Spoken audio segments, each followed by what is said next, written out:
listen to reason? Will you open your eyes? If to wonder what you'll find with an open mind, you may be surprised. Yeah, gotta get away from this illusion for the sake of the world. This delusion, it's gotta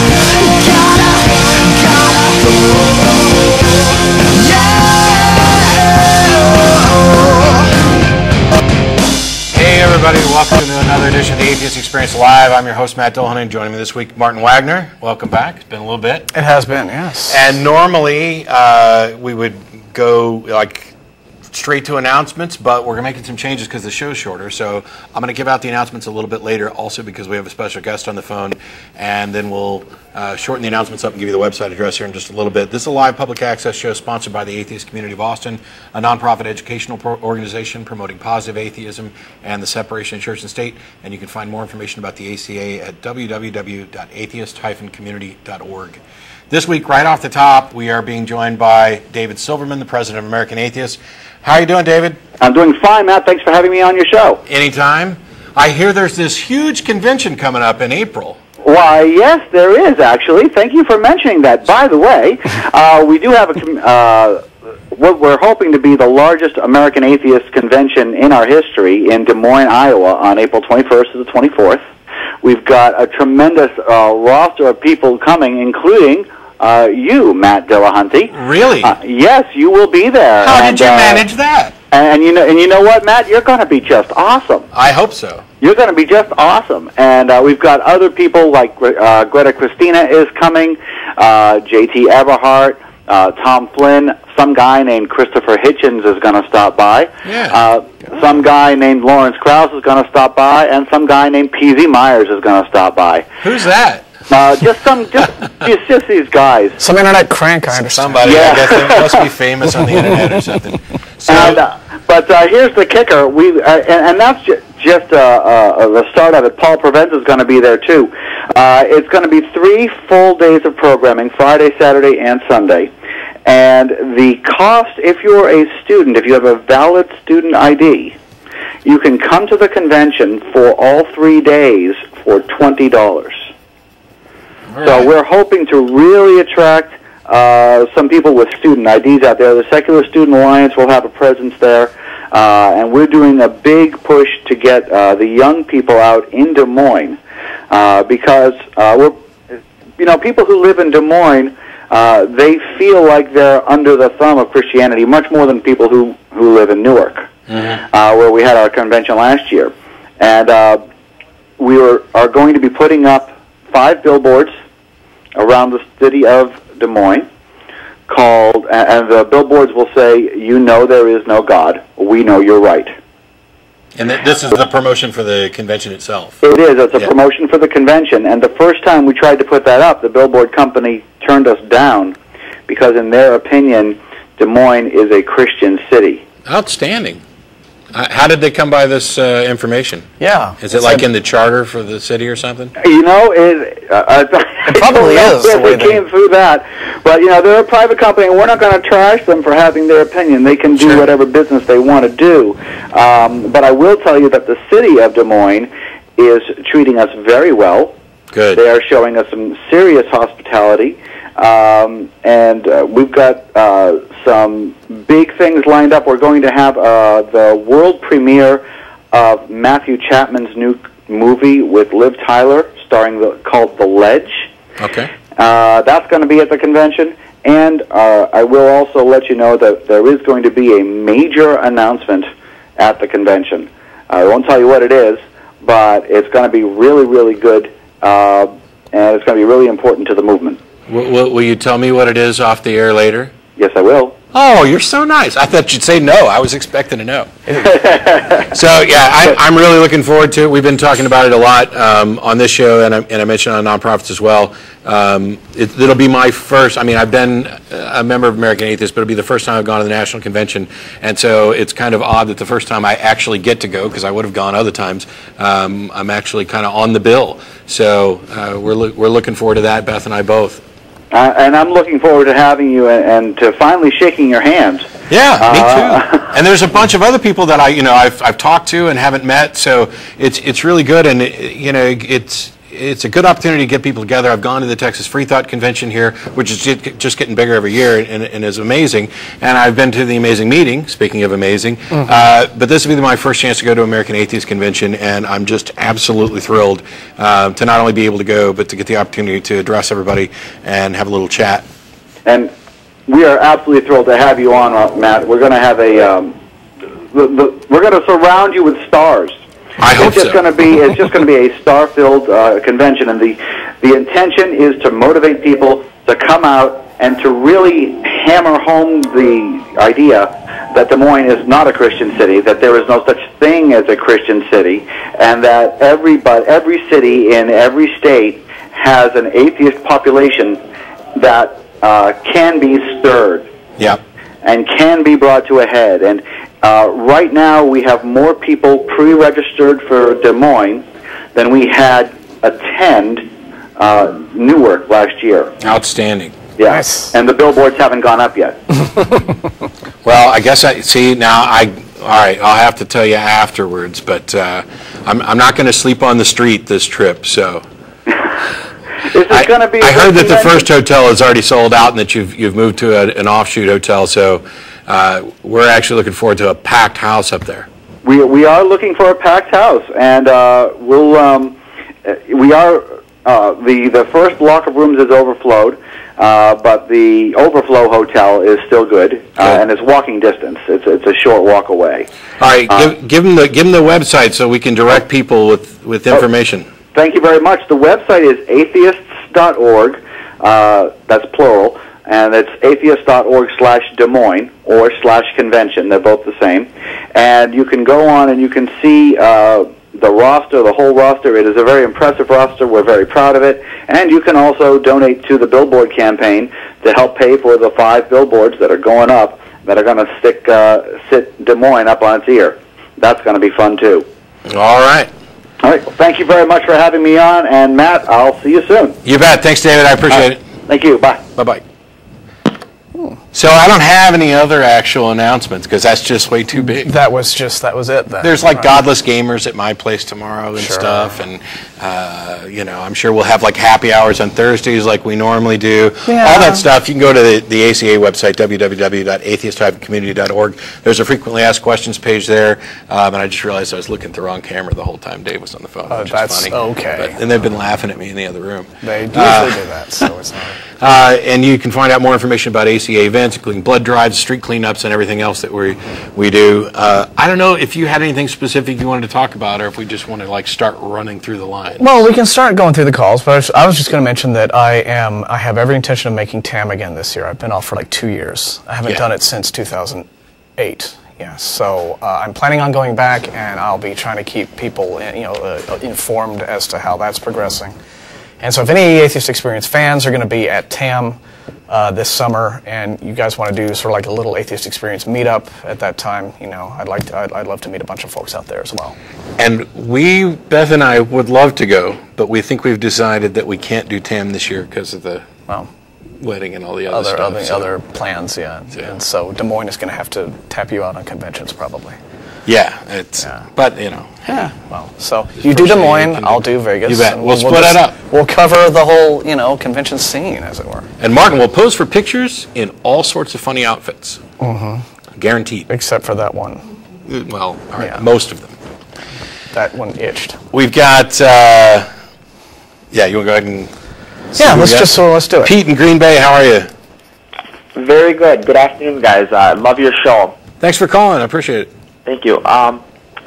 Was having a very nice conversation with actually a Baptist minister, and we were just exchanging different ideas, and when I had explained that I was an atheist, the conversation turned real quickly when he found out that I had children, and he said, well, you're actually dooming your children to eternal hell. Mm-hmm.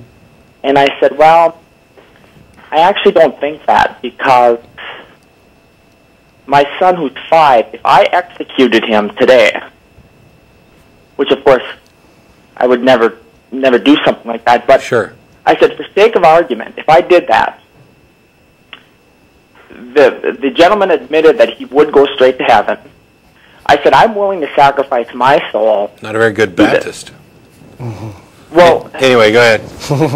and I said, really, and I said, after that, I said, the ultimate scam is I could repent, convert to Christianity, or accept Jesus, and I got a 50-50 shot of going to heaven. But even if I don't, I could make the argument I love my son so much, it was worth it. And he had absolutely no response for that. His only response was, well, you really can't trick God like that. And I said, well, explain to me in your belief system how that wouldn't work. Now, obviously, I hope no one would ever, be as delusional to do something like that. But I couldn't see in his belief system. Well, there are people who are delusional enough to do that and have done it. Yeah. I want to advocate everyone. Andrea Yates, for example, killed her kids. John List was another guy who murdered so there are people who do this. Now, it's nice that there was a semi-amicable conversation going on, but as soon as he said you're dooming your kids to hell, you should have asked him to explain exactly how he knows that, because first of all, if he's half the Baptist preacher that some of the ones I've met, you being an atheist, even as a Baptist, you're not dooming your kids to hell. Your kids are going to make their own choice, and God's already determined whether or not they're going to do that under the Calvinist stuff. So it's well. To interrupt for a moment, Matt, I think what his argument was is that I'm not capable of leading a good example. I'm not capable of instilling morals into my son, though I've never had. Wow, this is all foolish. Yeah, though I've never had any brushes with the law and this. I wouldn't have wasted any time on theology at that point. If somebody accuses me of being incapable of being a good example for my kid and giving them good moral standing, while they're telling me that they're teaching their kids that they'd better do right by God or they're going to hell, I'm going to let them have it with both barrels, because they're the ones who are actually corrupting their kids' minds. Well, and that's where I got, and that's why I thought I'm going to really have a dumb off with this guy. I'm going to really push him to confront the idea that I actually would be right, and I don't think that there was anything in his belief that would prevent my son. Because I made the argument. I said, if here's the thing, Pete. Would God take that out on my child and say, well, we're going to do a redo? Because I said, then you have to believe in reincarnation. And see, Pete, you're letting the conversation at that point go on longer than it needs to. All that is necessary is simply to point out that the doctrine of hell is the thing that completely disqualifies Christianity as a moral belief system. If the only way that you can defend whatever position it is that you're promoting, whatever outlook on, a set of rules for here's how to live your life and here's how reality works and this, that, and the other, is through threats of violent punishment for noncompliance, you don't have a moral belief system. Right. And he has no business lecturing you on not being able to provide moral guidance to your own children when he is openly advocating a profoundly immoral belief system. Well, see, he couldn't assure me that his son. I said, I believe that your son's 99% chance that they will accept the actual belief system that you take. But what if, after their age of reason, or 18 or whatever, they decide to join the Hell's Angels and reject everything? I said, then your son would be the loser under your belief system. My son, who has already passed on at the age of 5 or 6, is the winner. And it just got so foolish that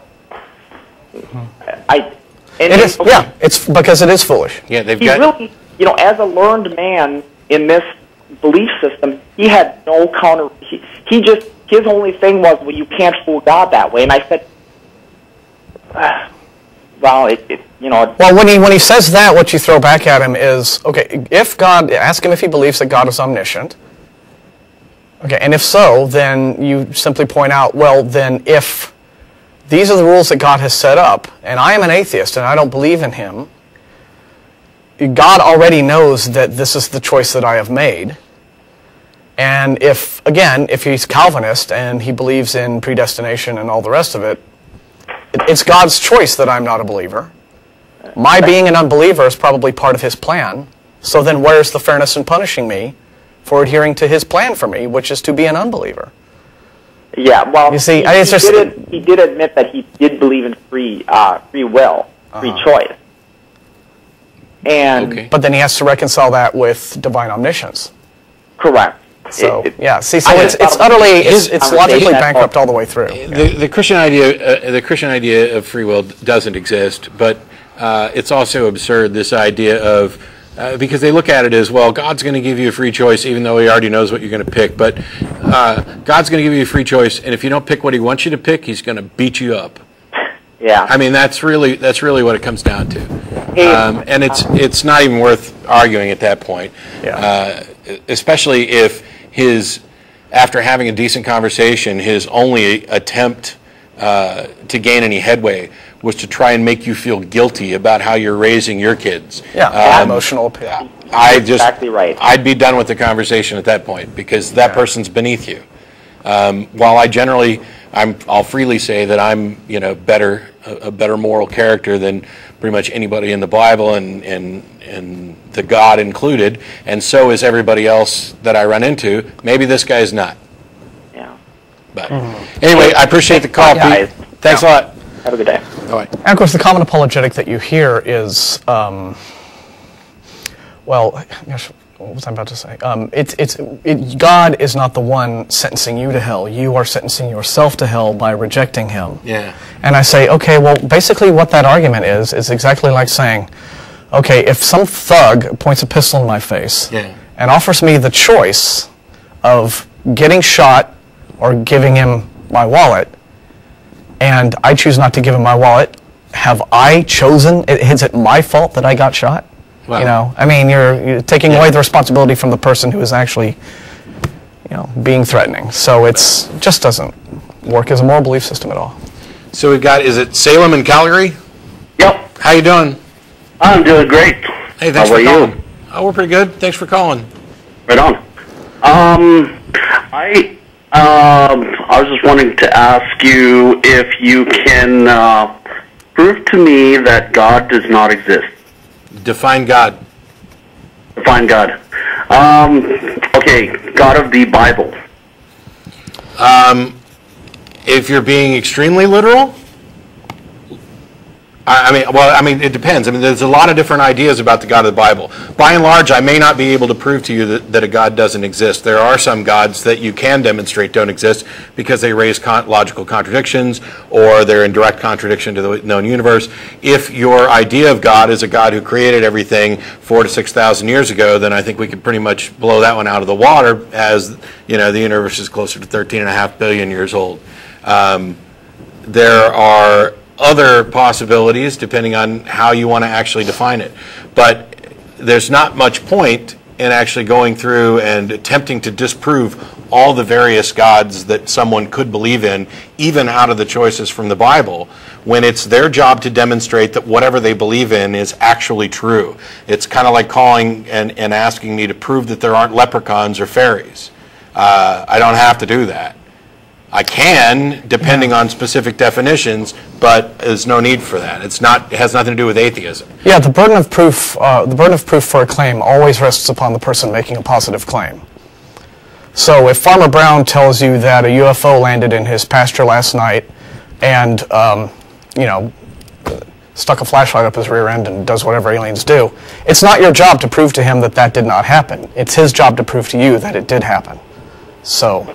Then why is it a theist's job to prove that he does exist? Because the theist is the one making the positive claim that there is a God. It's the same reason that the person who wants you to believe that they saw Bigfoot has the burden of proof. You don't have to prove them wrong. It's the same reason that when you go into court, they've got to prove that you're guilty and not that you're innocent. But shouldn't it go the other way too, like both ways? No, because atheism isn't the assertion that there are no gods.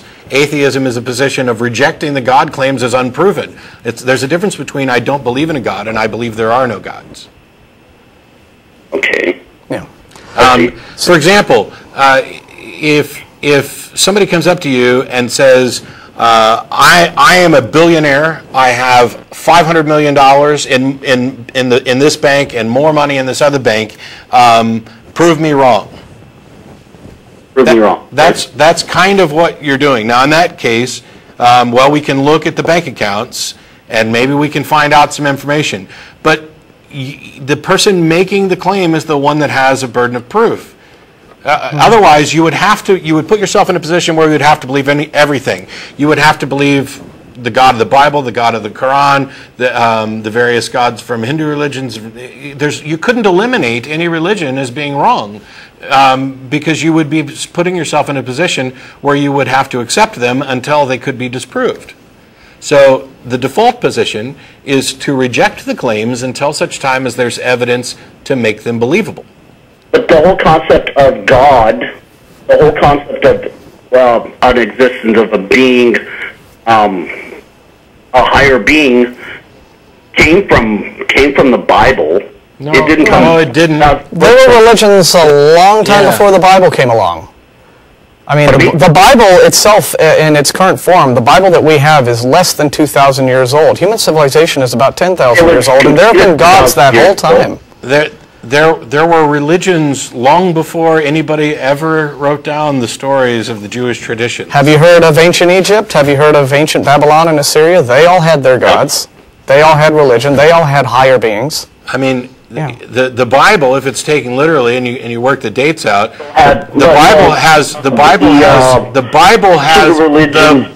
Would you let me finish? If you take it literally and read out the dates to get that dating period, the Bible has that God creating the universe after dogs were domesticated. There were religions and religious beliefs and God concepts long before the Jews came along. Yeah, human civilization goes back far, far in the past, and long before the Bible was even compiled. And the Bible that we have today took 200 years to compile. So, you know, there's quite a lot of the history of religion is a very fascinating and complex subject, and it's not just easily laid out. The biggest thing is that the God concept did not come from the Bible. You're just flatly, absurdly wrong to make a claim like that. That's like saying that music was invented by Elvis. But isn't there a difference between the gods of, like, the pharaoh? The pharaohs were people that were exalted, and so were, like, the Babylon god was Baal, who was originally a person. And well, they still. What difference did it make? Yeah, they still revered and worshipped those deities as higher beings. There were God concepts that weren't contingent at all upon the Bible, and there was God concepts before there was writing and language, the various animist traditions. Yeah, you know, you have Ahura Mazda that goes back far, far beyond. So, these are all sorts of supernatural gods that live on other planes. I'm still baffled as to what the point was. Yeah. Let's say that there was no God concept until the Bible comes along. What difference does that make? I guess it doesn't make it any difference. There we go. All right. Yeah. The other question that I had for you, you went to theological seminary? No. You say that in your bio, I believe. No, I don't. I was studying with the intent of going to seminary when I became an atheist, so I avoided having to pay for that. My mistake. All right. Well, it's great talking to you. I like what you're doing. You guys are. It makes people think. I watch your show all the time.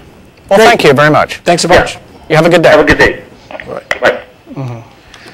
As a reminder, since I didn't do the full announcements, after the show's over, most of the people get together and go to dinner at El Arroyo. I'm sure they'll get the address up as well. By the way, if you can't read the number across the bottom of your screen, I know we're having problems with our CG stuff.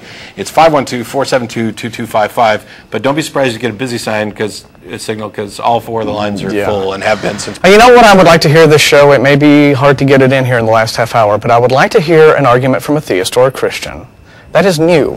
I've been involved in this program for about 10 years now, and you hear the same arguments recycled over and over again. And what I'd like to hear, doesn't even have to be today, but at some future show, an argument that does not fall under the category of Pratt. Now, what does Pratt mean? Pratt is an acronym, P-R-A-T-T, previously refuted 1,000 times. And we've heard of this all the time, in Pascal's wager. I don't think any such thing exists. Well, apart from some esoteric. That is what I would like to hear then. I would like to hear some argument for the existence of a God from a theist that has not been recycled over and over and over again and previously refuted. Can you bring us one, please? Love to hear it. If somebody could promise me that I could live to see that, I'd be overjoyed because that would mean I would probably live forever. Well, because let's get those calls in then. All right. That is the gauntlet has been thrown. Yeah, kill us off by giving us a brand new argument. That'd be really great. Jeff in Eugene, how you doing? Hi, thank you for taking my call. Sure. I didn't know I was going to be able to hear you guys live when I was on hold, and I was going to tell you that when I never watch you guys live, I wait until it's posted. And I was going to tell you, just like all the creationists that call in, I don't know what the hell you guys are talking about. Okay. I'm sorry, what do you mean exactly? I didn't know I was going to be able to hear you guys. Oh, okay. Well, anyways, I just wanted to know if you guys heard about Harold's camping in the Open Forum Radio. Uh-huh. Yeah. He's claiming that... May 21st. Claiming that... What's that? May 21st, end of the world, or the rapture, right? Yeah. I was wondering if you guys had thoughts on... Yeah, we think it's stupid. We also think it's hilarious, and we're going to have a great time on May 22nd when he revises his whole thing and claims that he never said that and all the rest of it. It'll be fun. When I first heard about it, I shrugged it off because this is no less than the 12 millionth one of these to come along, and I was like, this is some fringe nut job that you know the modern evangelicals aren't buying into this and everything else, and they're really not. But it's got enough traction because it got press, and now they've started paying to put up billboards all around. So it just means May 22nd is going to be like... the funniest day ever. Yeah, and I've had great suggestions. Somebody posted on my Facebook page saying all the atheists should get together and just put their clothes on the front porch and hide in the basement, as if we're the only ones who got raptured, we're the godless. That would be awesome. That would be really... I like that. I like when he's going to retire May 22nd. No.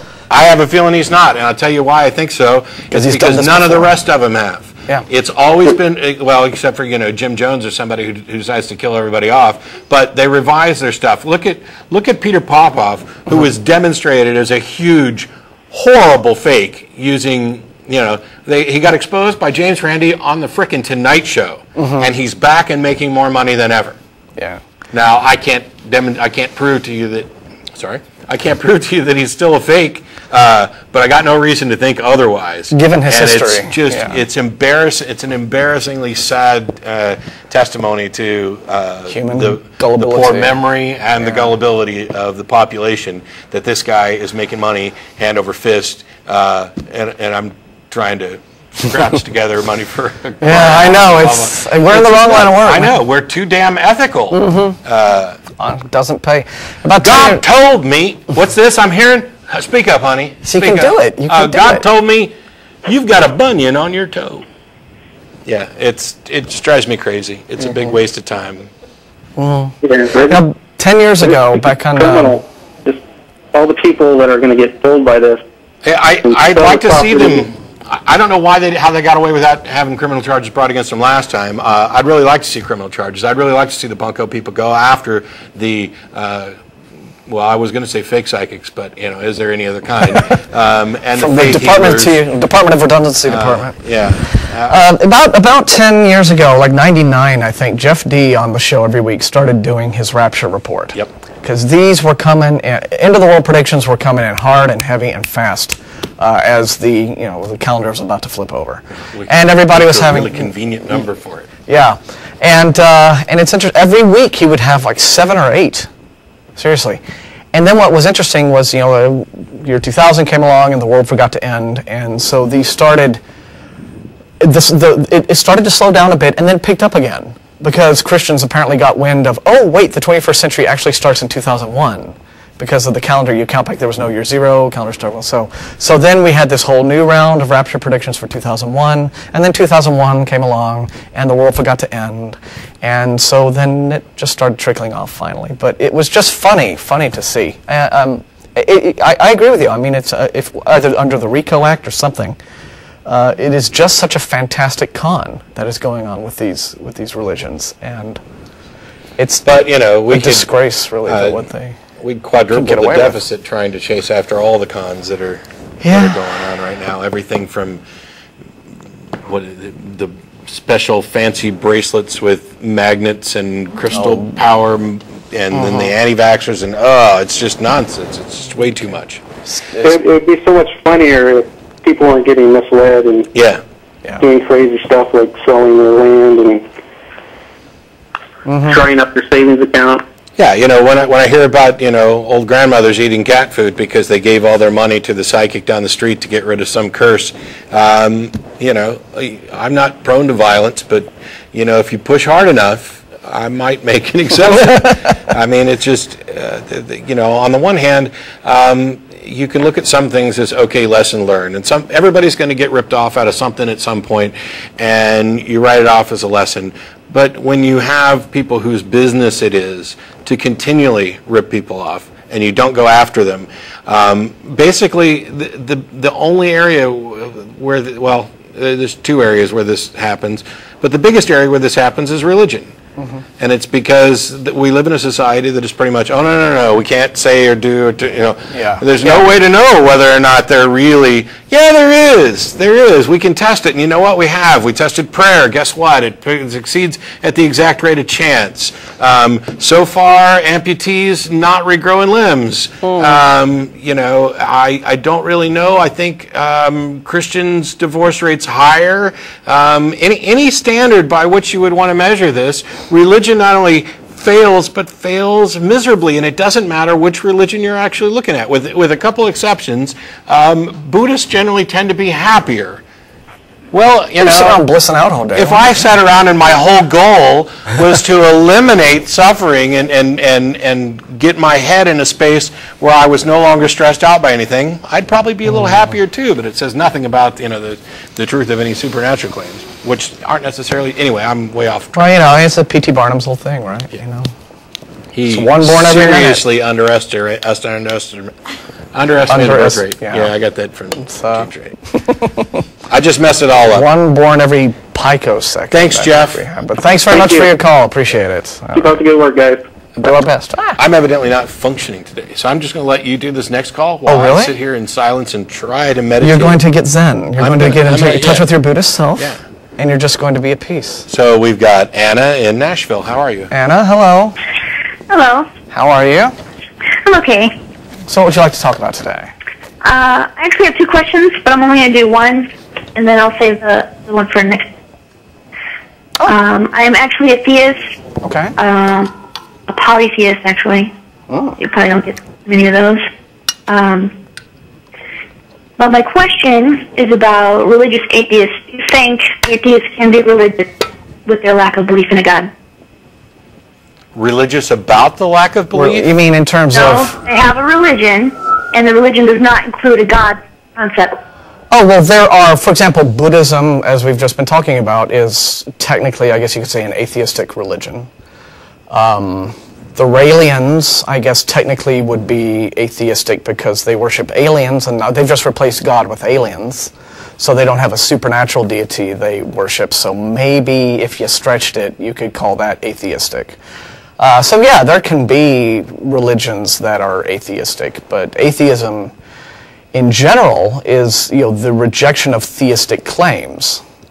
So if you define religion as being a practice that involves some sort of regular ritual as well as reverence towards some kind of spiritual leader or a figurehead, who is, thought to be more or less infallible and not, capable of error and deserves to be, have their every word taken as some sort of, pronouncement. Yeah, you can do all that sort of thing without recourse to the supernatural. Now, I would think that it would be just as irrational a practice as it is when the supernatural is attached to it. I think that critical thinking and skepticism should be applied all across the board. No individual human being is infallible. No one is incapable of error. And while it is one thing to admire and respect a figure or a certain person for the things they do and their achievements and accomplishments and their ideas, it's another thing entirely to build a cult of personality around that person. For example, as a lot of the people who are into Ayn Rand have done. And oh boy, that's going to open a can of worms. Yeah. But it's true. You can get religious-like behavior in situations where no supernatural deities are evident. But I still would say that that's not a rational way to go about your business. That's my opinion. Okay. Now, when you say you're a polytheist, can you give us some tell us what you believe? Because that's interesting. My religion is called Fernsidu, and you've never heard of it. Could you spell it? F-Y-R-N-S-I-D-U. F-Y-R-N-F-I-D-U? F as in Frank. Oh, F as in Frank, okay. Y-R-N. S as in Sam. I-D-U. Oh, Fernsidu. Yes. Oh, you seem to have heard of it. I'm going to have to go. No, I have no idea what Fernsidu is. She was absolutely right. It's basically Anglo-Saxon heathenism. Okay. Oh, so it's some sort of ancient pagan kind of thing? Right. It's the reconstructed traditions and beliefs of the Anglo-Saxons before they converted to Christianity. I see. Okay, well, there's quite a lot on Google about it, so... All right. All right. That's interesting.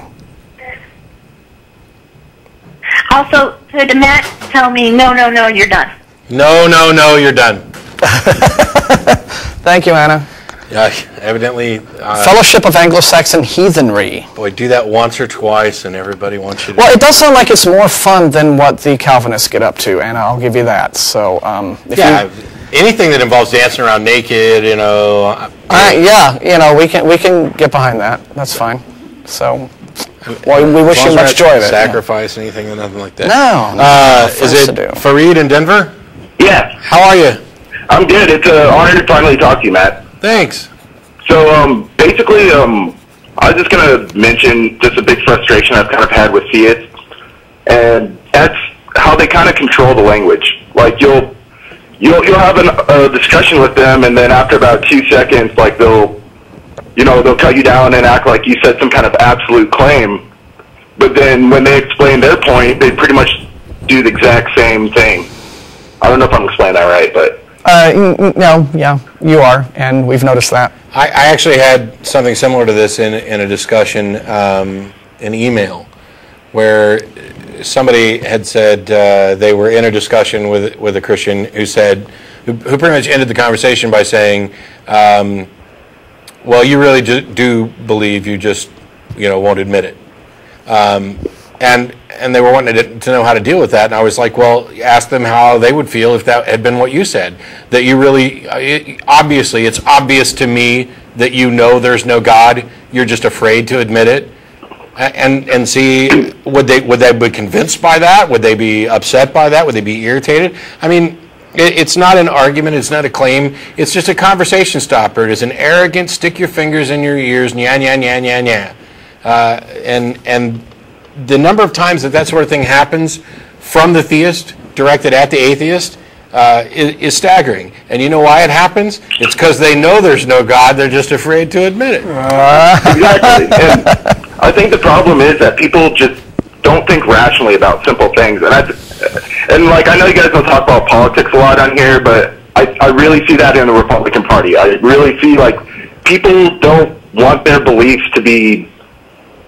I think that people want to choose what to believe, and they don't look for any evidence to support their belief. They just look for evidence. I think you can find that to be true of any party and almost anybody at any given time.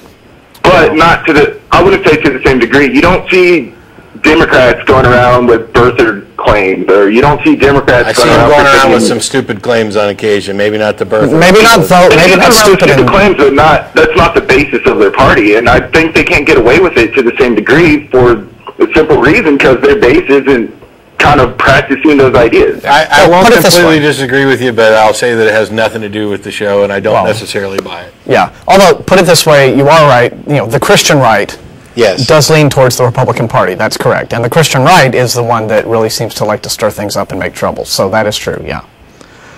Okay.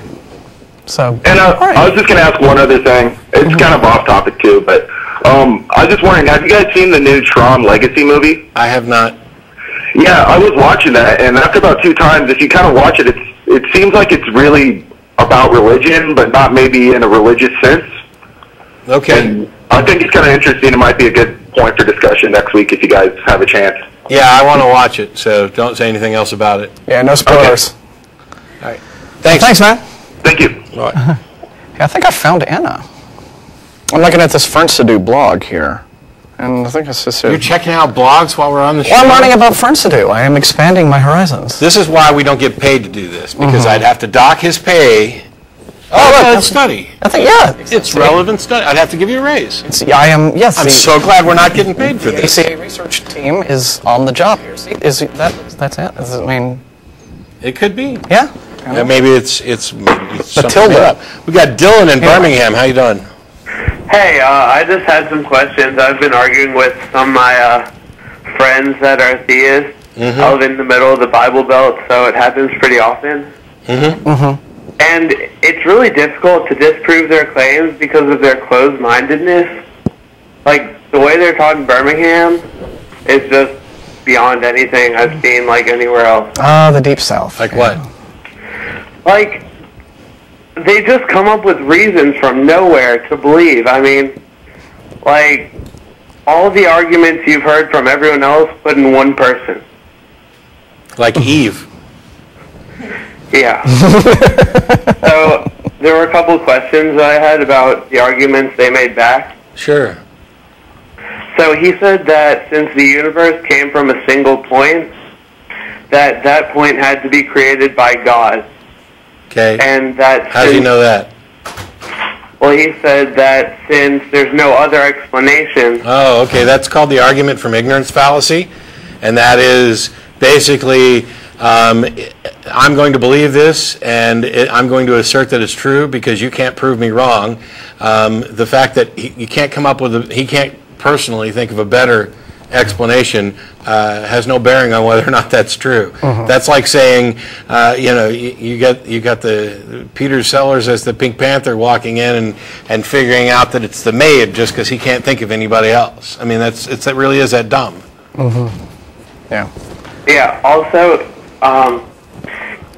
He brought up the point that evolution is invalid, to which I said, well, we see evolution every day. We see, like, that's why we have to create new flu vaccines, because the virus evolved.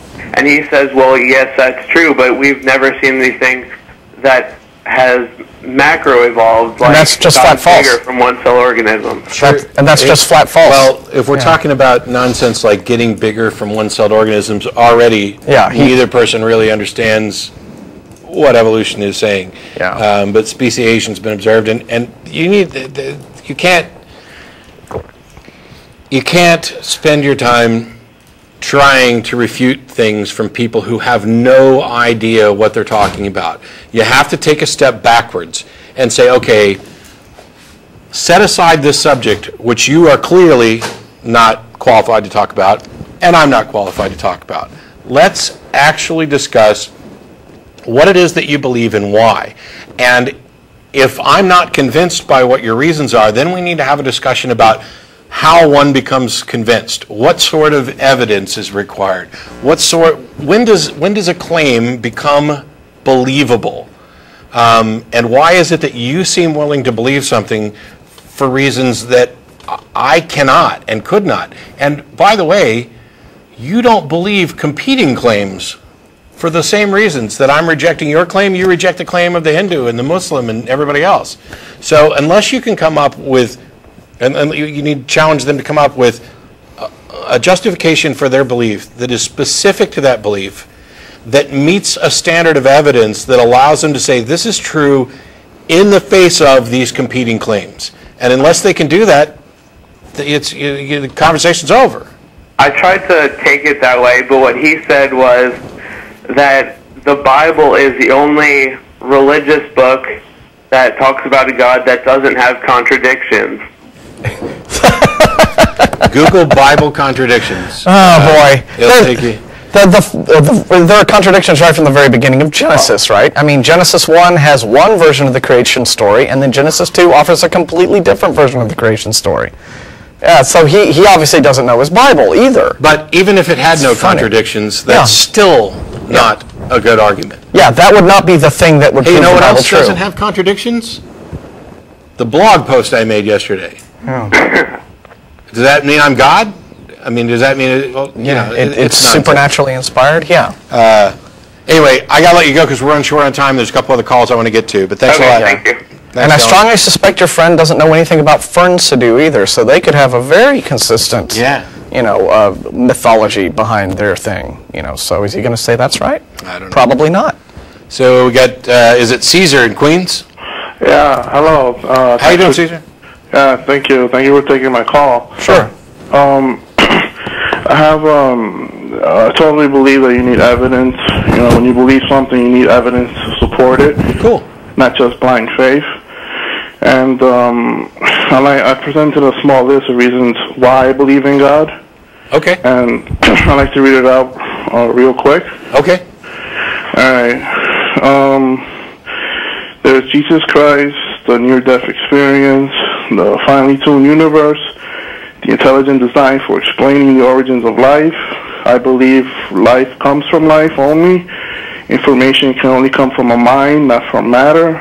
I believe chaos can exist in order, but order can't exist in chaos. I believe in the out-of-body experience, in mediums, and electronic voice phenomenon. Is there anything you don't believe in? Yeah, I mean, when are we going to get to aliens and Bigfoot? No. I mean, these are because you gave a list of the reasons that you claim you believe in God, and all you did was list a bunch of stuff you believe in. They collaborate towards God. Well, but you listed a bunch of stuff that you believe in, and guess what? I don't believe in any of those. Why should I? No, I know. But see, why do you believe in those things? Look, the O.J. Simpson, I'm a little bit nervous. Sorry, guys. It's okay. It's okay. The jury didn't believe he was guilty. I mean, the whole world basically did. But I know, and I have more of these little things. But it's for many reasons why I believe in God. It's not just one reason. But see, I understand. Your reasons themselves need to be justified with some evidence. If you say you believe in out-of-body experience, you need to be able to explain why. And if you say that you believe in, creationism, you need to be able to explain why. You need to be able to lay out a sort of path of evidence that got you to accepting that those claims are true. And if you can't do that, then what you've got is a belief that is founded on irrational basis, and you should probably, reevaluate, and you should think, well, am I just believing these things because they sound good to me, or they seem to reinforce what I want to believe about the universe, rather than what any sort of evidence or proof actually shows? I mean, you need to understand why you believe what you believe. You need to be able to have a method that you can lay out for yourself that allows you to tell the difference between a claim that's true and a claim that's false. So let me ask this real quick, Cesar. I'm sorry, my mic's not working quite right. Just take one off the list. For example, like near-death experiences. Near-death experiences have been investigated, and we've found no evidence that any real phenomena is actually occurring. basically what the best guess is that we're talking about a dying brain. We know what happens to your brain when it's like starved of oxygen for a little while. We know what happens when a brain is in the process of decay. And now you're talking about a brain that's actually dying. And of course, it would be unreasonable not to expect some weird experiences. But when we actually test near-death experiences, we find that they don't pass the test. The same out-of-body experiences, etc. It's really easy. Put a number on top of the cabinet, a digital display with a number, so that if you actually leave your body, you should be able to tell me what number is up on that digital display. And when we do tests like that, it fails every time.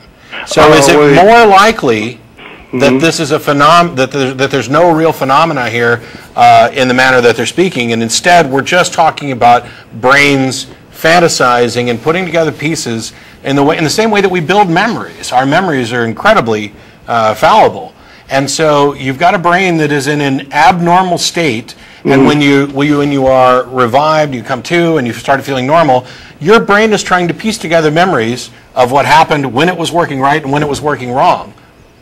Why do you think there's something supernatural behind that? I got a few things to say about that. First of all, I'm not aware of any tests where they actually induce... That's the problem. I'm not aware of these tests you're talking about. I mean, you're talking about these tests where they put up a sign on top of the roof or whatever.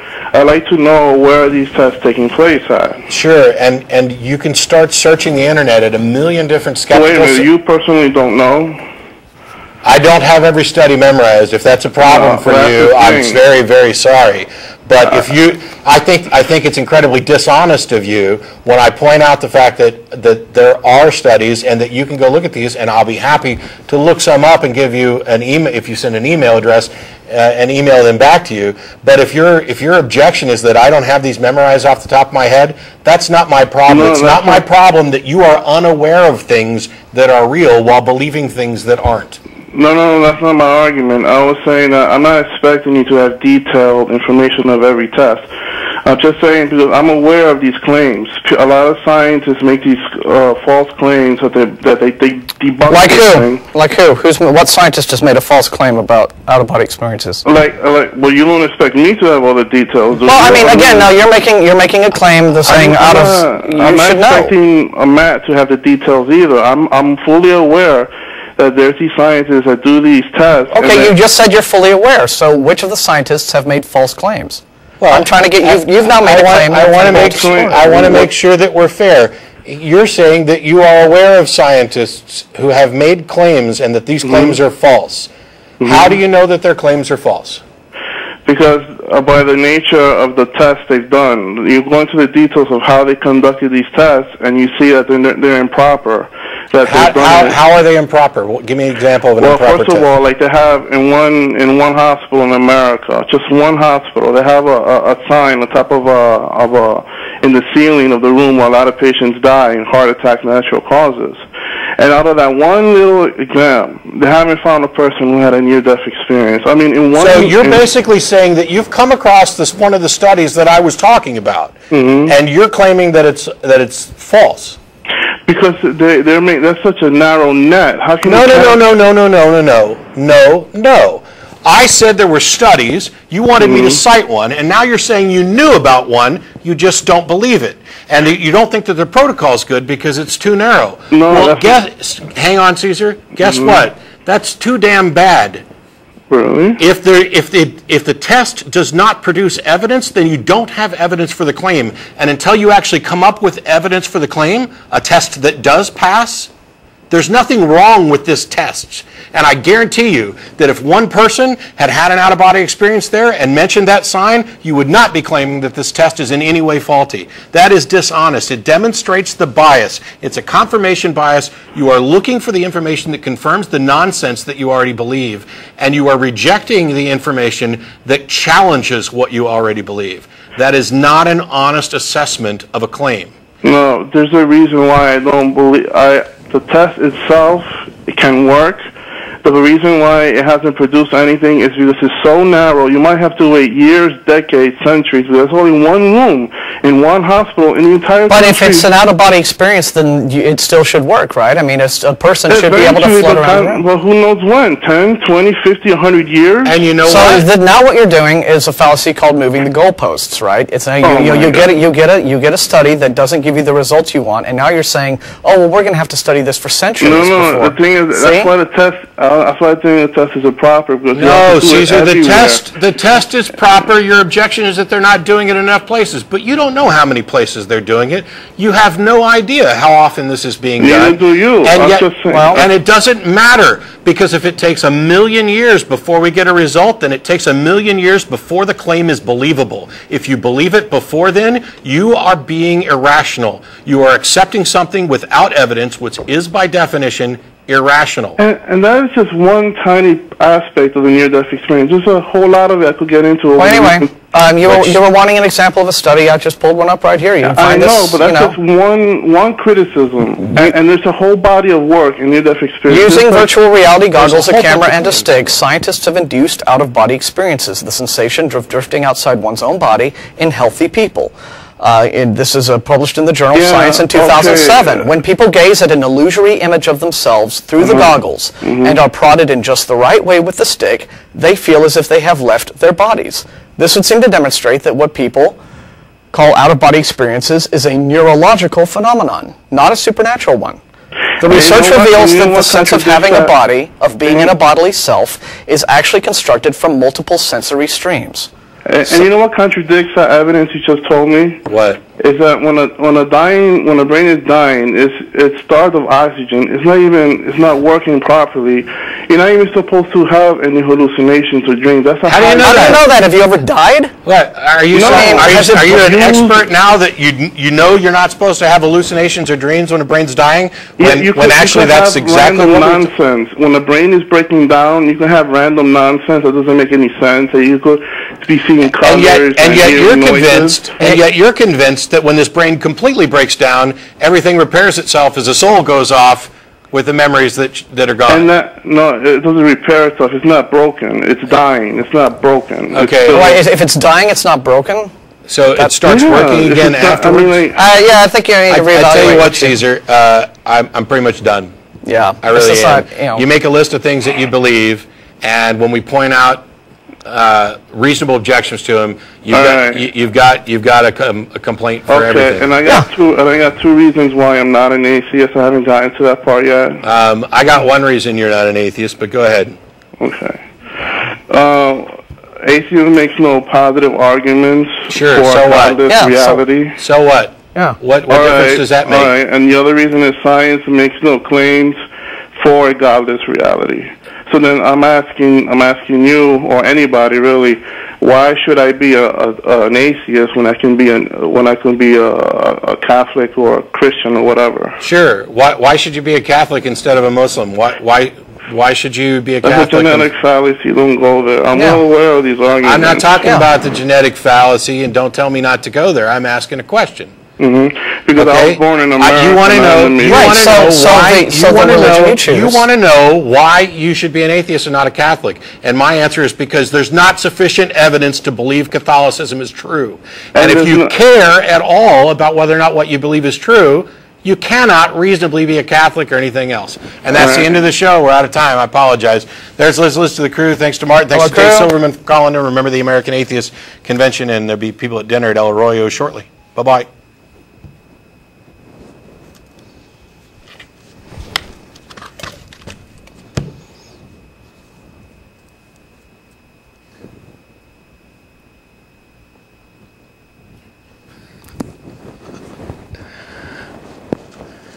I'm Cesar, and I believe everything I hear.